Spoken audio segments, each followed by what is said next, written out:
My aunt left me this tiny, mysterious box, and you won't believe what my family told me to do with it. Seriously.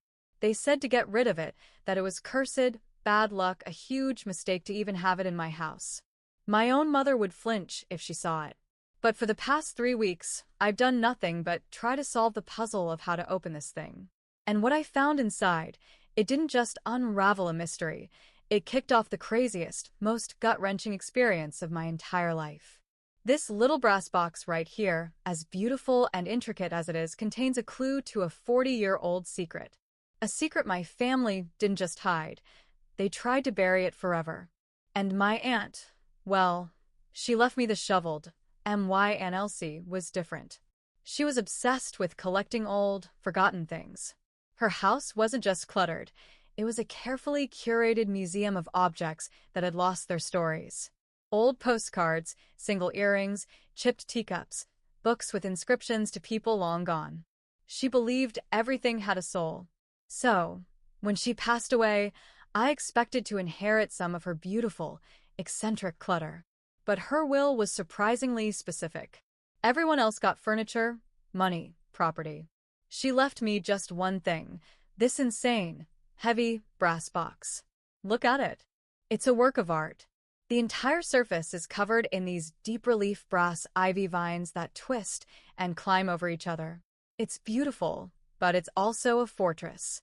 There's no lock, no keyhole, no hinges, no visible seam, absolutely nothing to suggest how it opens. It's a perfect, solid cube of secrets. The first time my mom saw it sitting on my coffee table, her face went pale. She told me Elsie was a troubled woman, and that some of her things held on to that trouble. "Just throw it out, Nora," she said. "It's for the best." Of course, hearing that was like pouring gasoline on a fire. It made me want to open it 1,000 times more. For the first week, I was delicate. I spent hours just turning it over in my hands, feeling the weight of it, pressing every single leaf and vine on the intricate ivy designs, hoping to find a hidden button or a loose piece. Nothing. I started researching puzzle boxes, or secret boxes as they're sometimes called. I learned that Japanese puzzle boxes have a long history of intricate, hidden mechanics, sometimes requiring dozens of precise movements to open. This one felt European, older, more brute force. I tried everything. Shaking it, tapping it, I even considered freezing it to see if the metal would contract. I was getting nowhere, and my frustration was mounting. And then one night, after almost giving up entirely, I was just fidgeting with it while watching a movie, not even thinking. My thumb slid over this one particular twisted vine near the bottom corner, a part one must have touched 100 times. But this time, I pushed it sideways instead of pressing in. And click. It was the loudest, most satisfying sound I have ever heard. A tiny, almost invisible piece of the box shifted inward, no bigger than my fingernail. It wasn't the solution, but it was the first step. It revealed another small, smooth panel that hadn't been there before. My heart was pounding. I realized the top didn't lift up. The whole thing was designed to slide apart in pieces. With the panel now recessed, the top slid completely sideways. My hands were literally shaking. I was expecting to find gold coins or old jewels, maybe a stack of money. But inside, nestled in faded velvet lining, there was just this.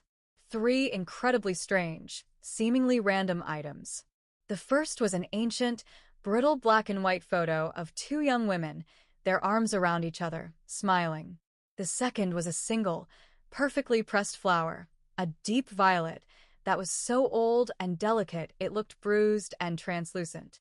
And the third item, nestled in a small cutout in the velvet, was a small, tarnished metal plate, like from a trophy or a nameplate. Scratched crudely into its surface was a single word. Rowan. Rowan. The name meant nothing to me. I had never heard it before in my life. I picked up the photograph again, studying the faces. One of the women was definitely a young Aunt Elsie. I recognized her eyes immediately.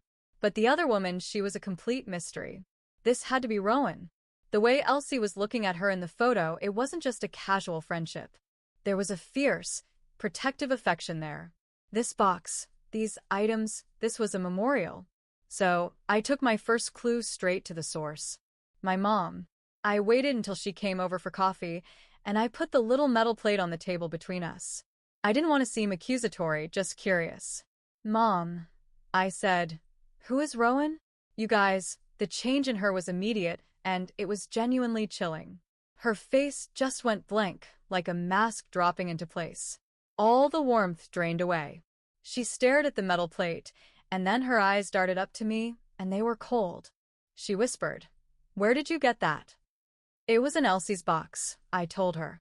"I finally got it open." "Rowan was a friend of hers," she said, way too fast, her words clipped. "Just a girl from a rough family who stayed with us one summer. A long time ago." She picked up her coffee cup, but her hand was trembling slightly. "Now, Nora, you have to listen to me. Stop prying. Some things bury themselves for a reason." For a reason. The way she said that wasn't a casual dismissal. It was a clear, sharp warning. I tried to press her, asking what she meant, but she just shut down completely. She changed the subject and left 10 minutes later.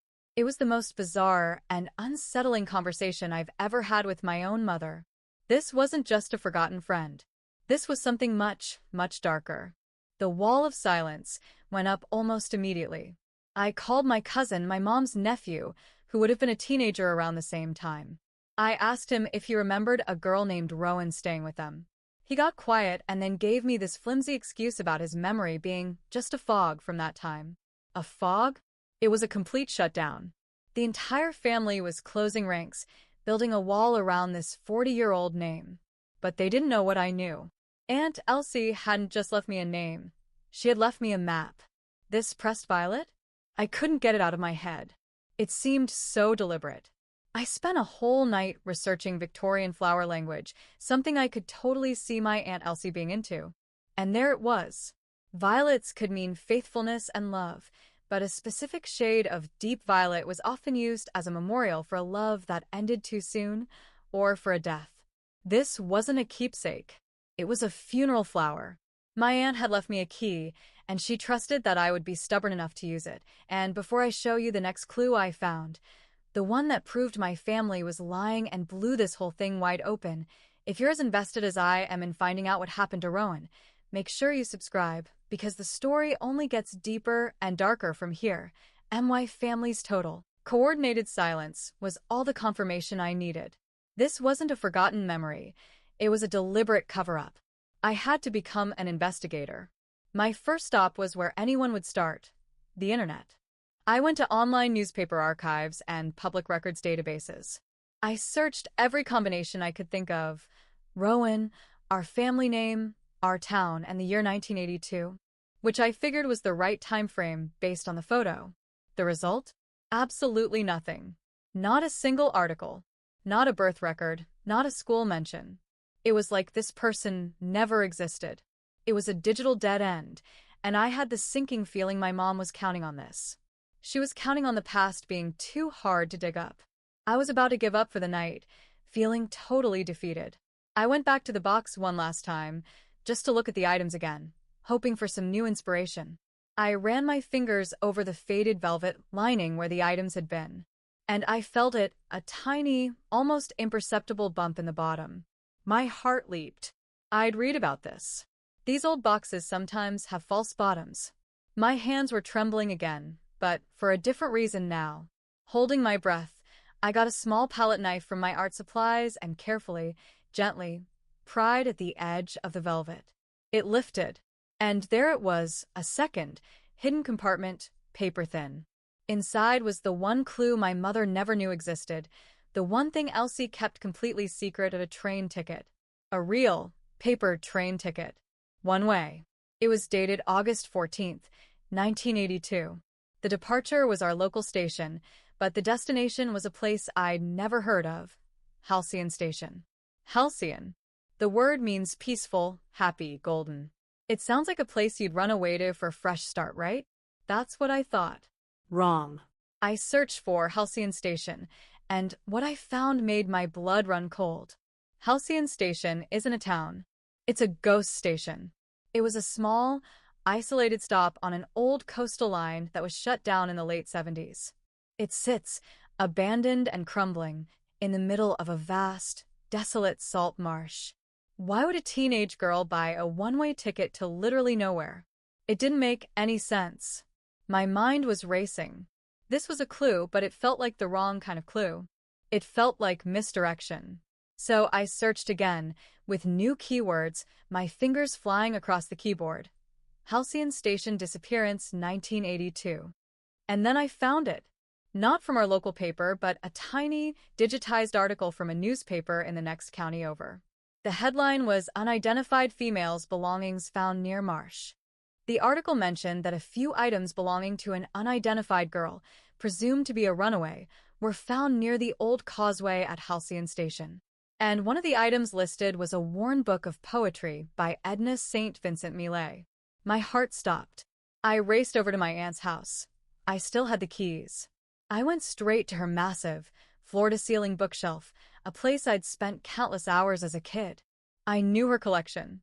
My eyes scanned the spines, my breath held tight in my chest. And there, tucked behind a row of Charles Dickens novels, was a matching volume of Millay's poetry. It was worn, the same edition. My hands shook as I opened the front cover. On the inside, in my aunt's elegant, familiar script, was an inscription. For Rowan, may you find your peace among the stars. The drive out to Halcyon Station the next day felt like a pilgrimage. As I got closer, the scenery changed. The suburbs gave way to flat, empty farmland, and then finally to the marsh. The air got thick and heavy with the smell of salt and decay. The station itself was exactly as the internet had described, completely crumbling, graffiti-covered, being swallowed by nature. It felt like a place that was actively trying to forget it had ever existed. I parked and walked down the old stone causeway that led out toward the water. The marsh was dead silent, except for the cry of a distant gull and the wind whistling through the tall reeds. It felt like a place that was holding a 40-year-old secret. It felt heavy. I didn't know what I was looking for. A grave? A sign? I just knew this was the X on the treasure map my aunt had left me. I walked the length of the causeway, my eyes scanning every stone, every crack. I was about to turn back, thinking this was another dead end. And then I saw it. On the third massive granite stone of the causeway, wedged deep in a crack and almost completely hidden by moss, was a tiny, pearlescent glimmer. I knelt down and used my car key to pry it out. It was a button, a small, mother-of-pearl button. And it was identical to the buttons on a coat I'd seen in dozens of old family photos. A coat that belonged to my mom, that she wore all the time during that exact period. I went home. I didn't call my mom. I didn't confront her. I just laid everything out on the kitchen table in a perfect line. The scratched metal plate with Rowan's name, the fragile pressed violet, the one-way ticket to nowhere, and now, the small, pulley button. I didn't have to say anything. I just waited. When my mom walked in from work and saw the items on the table, her composure completely shattered. The mask she had worn for 40 years didn't just slip, it fell off and broke into a million pieces. "You promised," she whispered, her voice totally breaking, her words aimed at the ghost of her sister. "Elsie promised." "Who was she, Mom?" I asked, my voice soft. "Tell me the truth." And finally it all came out. A flood of confession between deep, ragged sobs. Rowan wasn't just a friend. She was like a sister. She was staying with them to escape an abusive home life. My mom, my aunt, and Rowan were an inseparable trio that summer. But one night, out on that very causeway, there was a massive argument. Rowan was frantic. She wanted to run away for good, and my mother's boyfriend at the time, a guy with a notoriously bad temper, had followed them out there. There was yelling, screaming. He was trying to get my mom to leave with him. Rowan stepped in between them. And then a shove. It was an accident. A moment of stupid, angry violence. Rowan fell backward and hit her head on the edge of those granite stones. And just like that, she was gone. They were just teenagers, and they were terrified. Panicked. So they made an insane, life-altering choice.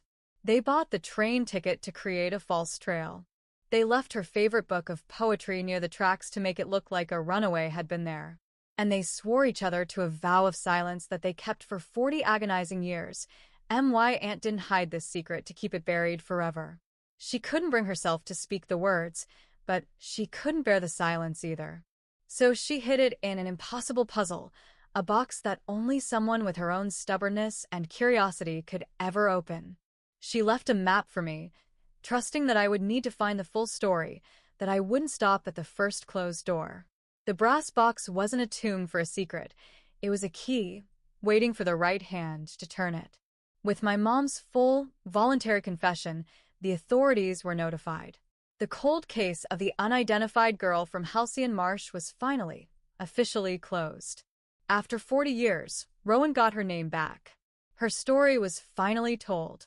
There's a profound peace in that, but it's layered with an incredible sadness for a life that was cut short by a moment of foolish anger, and for a family that chose to live with a ghost instead of facing one horrible, unforgivable truth.